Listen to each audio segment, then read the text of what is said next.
with cheese in the oven, the eggplants. Page 43.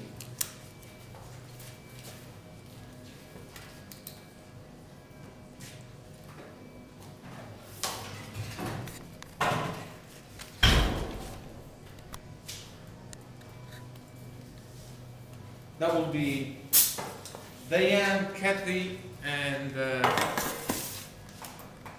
Sarah. Yeah, they're gonna make the eggplant. It's exactly the same as the recipe. Capers, anchovies, which I have in the fridge. A few eggs. I'll give you after. What is this? Tomatoes all, eh? Tomatoes, Yeah. Two fresh plums. It doesn't tell you when to put it in. While you are mixing everything together, you put in the 2 plums of tomato without seeds, okay? They are small, so we're going to use 2 pounds of tomatoes? No, 2 plums. Oh. I'll give you 3, okay? They're small. The other things we're going to do different is we're not going to mold, we're not going to make it like a shirt in a mold with the skin, as it tells you the recipe to do.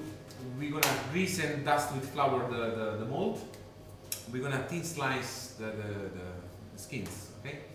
I think they are a little too extra. Those small ones, those are from our garden. So basically, we're gonna use first this one, and after we're gonna use those big one. Okay. So we're gonna do the skin very thin slice. We're gonna put a parchment paper. We're gonna put in a hot plate over there, okay, to dry up. We're gonna use as garnish. Okay. The rest is exactly the same. The only thing does it say as well, I think we have to cook 350 180 Celsius for 20 minutes, but at bain-marie with the cloth, water, and everything. Okay. Write it down because we're going to do it in a bain-marie. Yeah. Write it down always like that. When it sticks.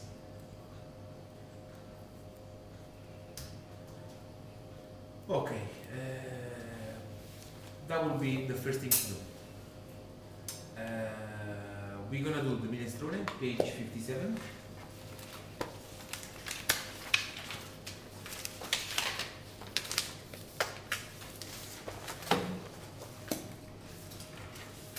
And basically just for the recipe, the minestrone, that will be the ribollita, which you find on ribollita soup, you see? Okay, minestrone is just mixed vegetables, whatever you like to do to put it on. Okay. We have today we have celery, zucchini, 2 potatoes. I think 1 is enough. Cabbage, carrots, Swiss chard. We're gonna cut thin slice cubes and everything. I mean small cubes of all of them. We have beans already cooked. We're gonna pan fry in a saucepan. Starting with the vegetables that gets harder, well, takes long time to cook. Okay. Once we have everything inside, we're gonna wipe with white wine, as it tells you. Plus, we're gonna add some broth. To give more flavor, we can add some parmesan skin inside. A little tomato sauce, and we let it sit down for 2-3 hours. Okay, the ribollita. The ribollita means reboiled soup. We have to know a little history about this dish.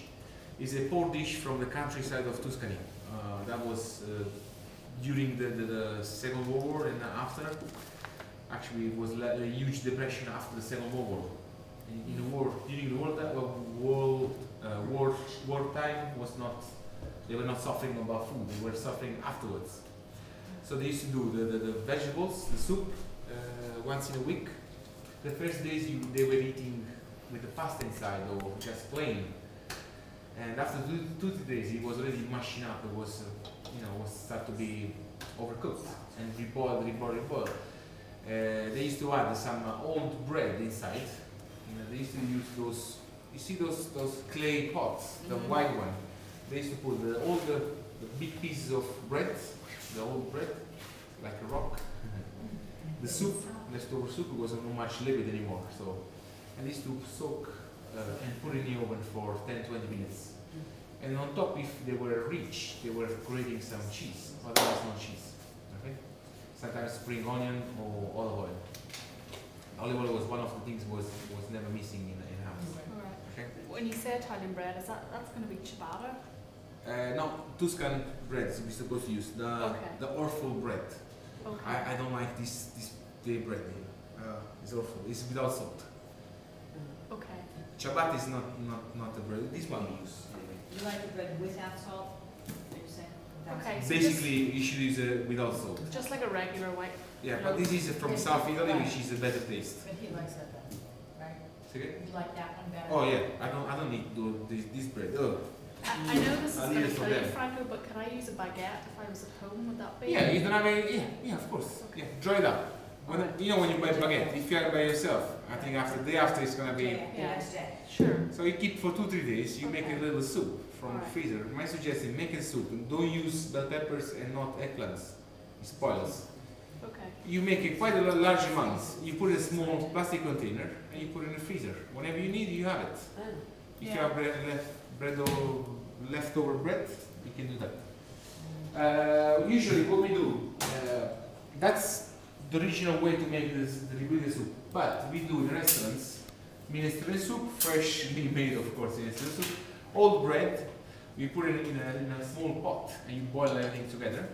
And after you can grill it with the cheese or onions on the grill. That's what we do usually.